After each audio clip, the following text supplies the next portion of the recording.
Hello' everyone, ৰাতিপুৱা morning walk কৰিবলৈ গৈ এয়া টেঙা চুৰ কৰি আছোঁ আৰু এয়া আমজোপাৰ তলত এটা আম পৰি আছিলে।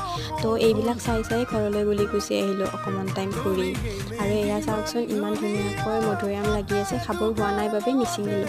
আৰু এয়া আহি পাই গা পা ধুই মেলি ভাত পানী খাই খুন্দাত লাগি গ'লোঁ। আৰু যিহেতু টেঙাৰ আঞ্জা বনাব মায়ে মাছৰ লগত, সেইকাৰণে ভাবিলোঁ অকণমান ময়ো এনেই জুতি লওঁ। আজি যিহেতু বহুত গৰম পৰিছে, সেইকাৰণে এয়া মই খাই আছোঁ চৰবত নেমু টেঙাৰ আৰু আপেলৰ সৈতে নেমু টেঙাৰ চৰবত কোনে খাই বাৰু, মই কিন্তু খাওঁ। আৰু এয়া আমাৰ গুৰুৰ লগত মই অকণমান ধেমালি কৰি আছিলোঁ। আৰু সি মোক ককাকে অনা ঠাণ্ডা দিবলৈ আহিছিলে। তো আৰু এয়া মায়ে দিলে আঞ্জা।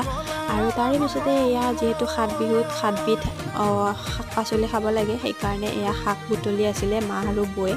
তাৰপিছত মোৰ গধূলি খাবলৈ ইমান মন গ'ল এয়া পানীপুৰি। আৰু পানীপুৰি কিহেৰে খাইছোঁ জানেনে নাই? এয়া টেঙাৰ আঞ্জা ৰাতিপুৱা আজি বনাইছিলোঁ। আৰু এয়া পুকুৰ খাই আছে। তো আজিলৈ আহিছোঁ, বাই, থেংকছ ফৰ ৱাচিং।